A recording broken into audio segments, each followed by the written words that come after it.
Hey guys, Mike coming back with another mail day and a major bench pickup for my collection. It would be considered to me of the vintage cards probably one of the top two mega rare cards you can get. I've only seen a few.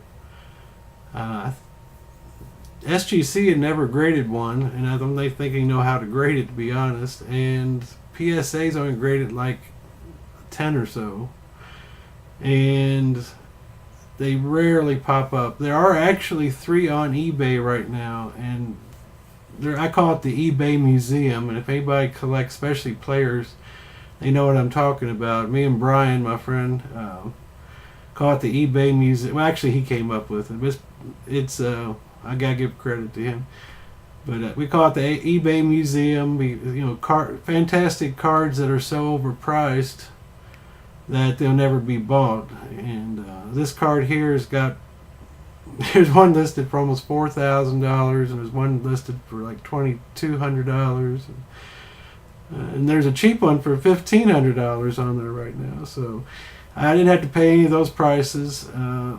Like I said, the grading's a little low, but it's not about the grade, it's about the card. There's just a little corner damage on one on the back, so not worried about that at all. Just happy to get it in the collection. To be honest, I never thought I would. So there will be one left after this one that I consider the hard ones. But anyway, I got a package from your friend and mine. Oh, get up there. MrFisherbike. Jason Willman. Thank you so much, Jason. I wasn't expecting anything from you until you said you're sending something my way, and I was like, wow. Love this community, just great people, always taking care of each other, and I appreciate anything you said. So thank you, Jason. We'll go ahead and do that first, and then I will show the card. Hope everybody's doing good. Baseball season's already 20 games in, which is unbelievable to me how fast things are flying. Let's see here.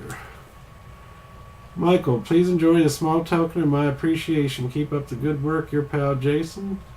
MrFisherbike for the win. Thank you, sir. Like I said, I appreciate anything you send, Jason. You didn't have to do it, and it's very much appreciated. I think you keep the... Well, let's see here. We're going to go... Oh, nice. For the Reds, the Iglesias, the rookie pitcher. Supposed to be a good one. Topps Chrome Auto. That is awesome. Look at that.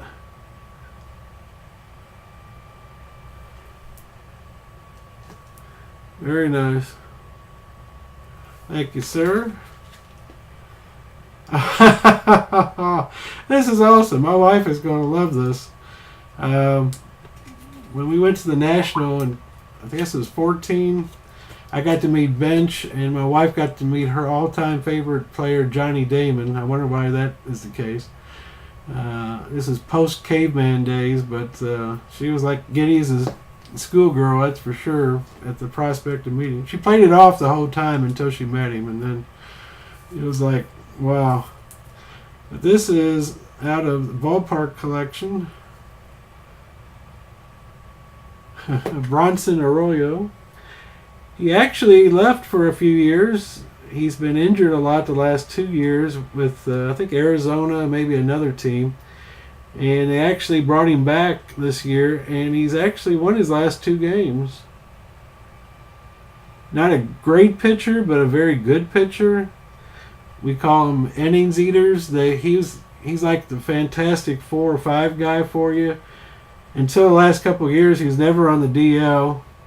He always pitched a lot of innings every year, and he was solid. I mean, he wasn't great, but he's really good, and he's off to a typical start this year. So that's a jersey auto, and I would say this is my wife's second favorite player next to Johnny Damon. And I didn't have an Arroyo autograph. That's a sweet looking card. I like that wood background they use as the back piece for it. So that is very cool. Thank you, Jason. That would be another.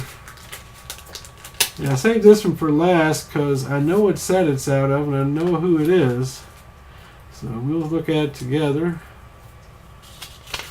Take the note off and we'll look at it together here. Oh yeah, that is awesome. That's how this year's tech.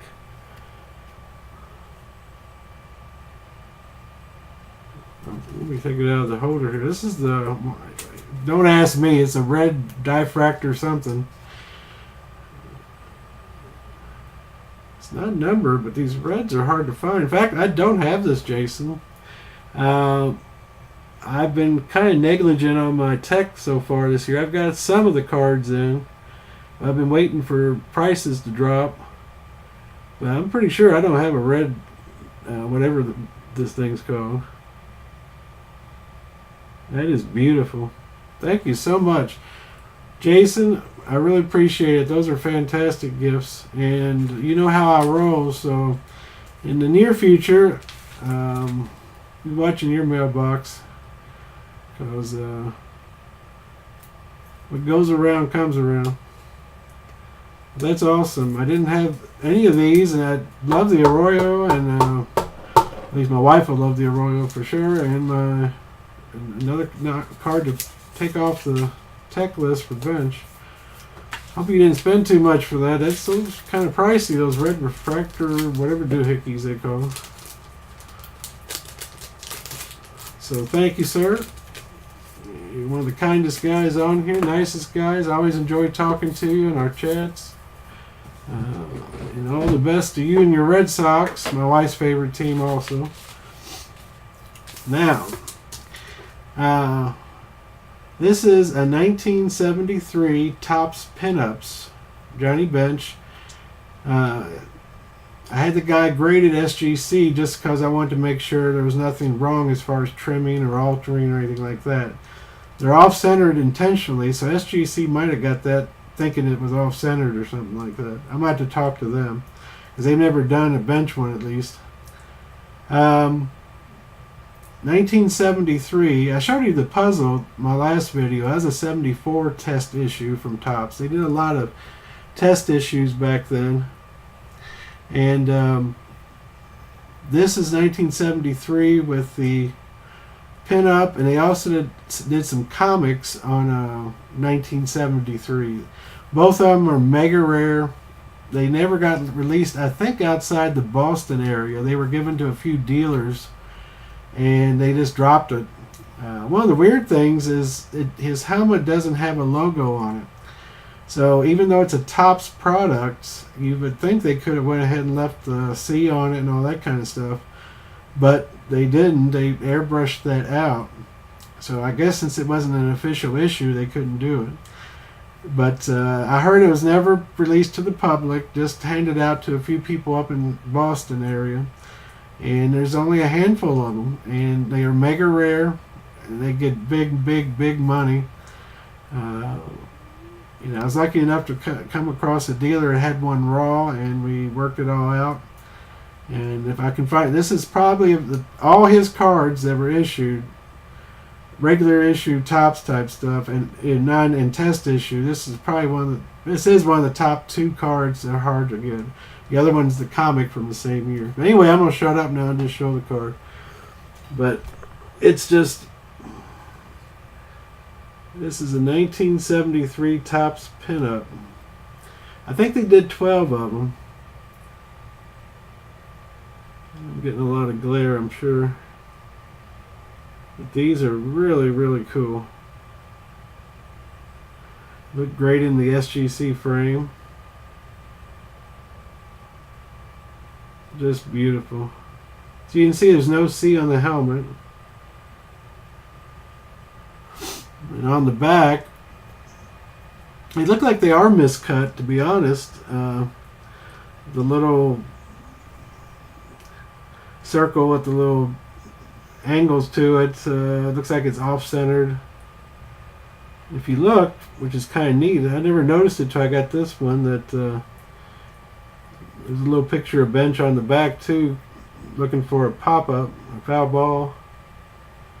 That's probably on all of them, because he was coming off his 1972 MVP season, and it's very cool. The vintage guys will know how rare these are, but I've been to the Nationals. I've been a lot of places. These are just not. You just can't find them. Bottom line. If you do, they want tons of money in any condition. This is one card. The condition is not the important part. It's just the rarity of the card. So very happy to get that. Jason, thank you for the package. Great stuff.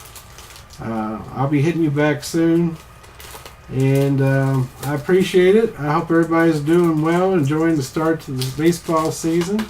I just wanted to guys pick this up. The guy that I bought it from was at a show in Cleveland. He gave it to my local card shop dealer, who brought it home, and I just went over to the shop and picked it up. So, it's very exciting. But anyway, thanks a lot and for watching, and I hope everybody's doing well, and I'll talk to you soon. Thanks a lot. Bye-bye.